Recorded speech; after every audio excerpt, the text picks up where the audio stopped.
अभी इतने मस्जिद अगर आपको आपका नमाज पठन के लिए उधर है तो फिर आपको इस तरीके से आपको क्यों ये करना है। तो मुझे ऐसा लगता है कि ये कोई पॉलिटिकल मुद्दा नहीं है, हमारे हिंदू समाज के हिसाब से मुद्दा महत्वपूर्ण है। उनको शर्म आना चाहिए। मैं भी हूँ, हम ट्रेन में जाते हैं, प्लेन में जाते हैं, स्टेशन में जाते हैं, कहीं भी वक्त पड़ता है हम पार्लियामेंट जाते हैं, हम असेंबली जाते हैं, हम नमाज वक्त पे पढ़ते हैं। अगर जगह नहीं मिली तो कहीं पढ़ लेते हैं। देखिए, सबसे पहले तो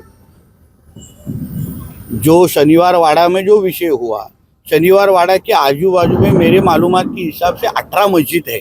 अभी इतने मस्जिद अगर आपको आपका नमाज पठन के लिए उधर है तो फिर आपको इस तरीके से आपको क्यों ये करना है। तो मुझे ऐसा लगता है कि ये कोई पॉलिटिकल मुद्दा नहीं है, हमारे हिंदू समाज के हिसाब से मुद्दा महत्वपूर्ण है। महाराष्ट्र का सबसे बड़ा दीपोत्सव जो मेरे यंग सहकारी हमारे आदित्य कांबले जी के और उनके सभी सहकारी के माध्यम से आज इधर आयोजित हो रहा है।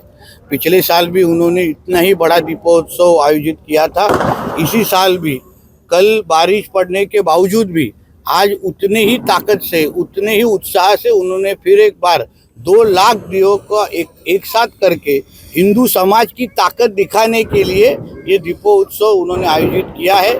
मुझे विश्वास है इन जैसे ये सारे दिए साथ में आके आज ये कार्यक्रम में उजाला ला रहे हैं, उसी तरीके से जब भी कोई भी इस्लामिक आक्रमण हमारे हिंदू धर्म के ऊपर, सनातन धर्म पे होगा, तभी हमारे हिंदू समाज के सभी भाई बहन एक साथ आके इस दिया के जैसे ही साथ में आके एक दूसरे का साथ खड़े रहेंगे और हिंदू धर्म का सुरक्षा करेंगे। मैं समझता हूँ कि ये पेशवा बाजीराव शनिवाड़ा में रहते थे और उनकी एक बीवी थी जिनका नाम था मस्तानी, जो मुसलमान थी।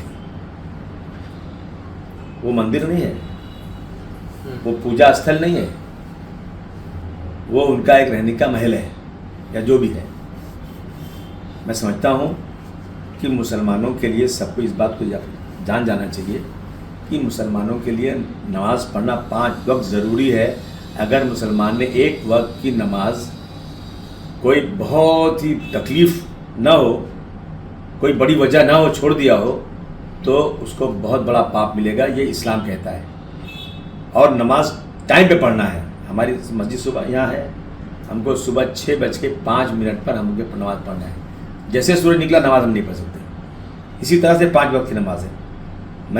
हमें तो इस देश में ऐसा होना चाहिए कि जहाँ भी कोई मुसलमान है, हमारे चाहे हिंदू हो चाहे क्रिश्चियन हो, उनको उनके रीजन को देखते हुए जगह देना चाहिए। मैं भिवंडी में गया था, एक शिव सैनिक के घर में बहुत सारी मूर्तियाँ लगी थी और मुझे नमाज का बताया।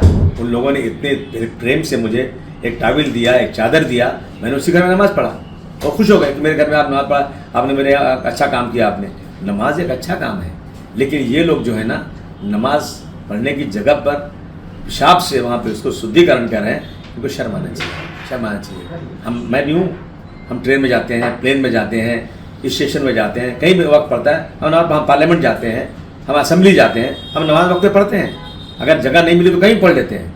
और इस तरह की बातें करना मैं समझता हूँ एक बहुत बड़ी सांप्रदायिकता है। इस पर अगर FIR हो रहा है तो मैं समझता हूँ कानून अब देश में कुछ बचा नहीं है, सब खत्म हो गया है। जो ये लोग चाहते हैं वही हो रहा है, ये मजाक हो गया। कुछ ऐसा कोई नियम नहीं है, कोई नमाज नहीं पढ़ता, ऐसा कोई नियम नहीं है। हम मंदिर, मस्जिद, पूजा, गिरजाघर सब एक ही समझते हैं। कोई पूजा करता है, कोई अपना कीर्तन करता है, कोई नमाज पढ़ता है। ये चीज़ें हैं, ये अलगाववादी लोग हैं। हम सब मिलजुल कर रहते हैं देश में।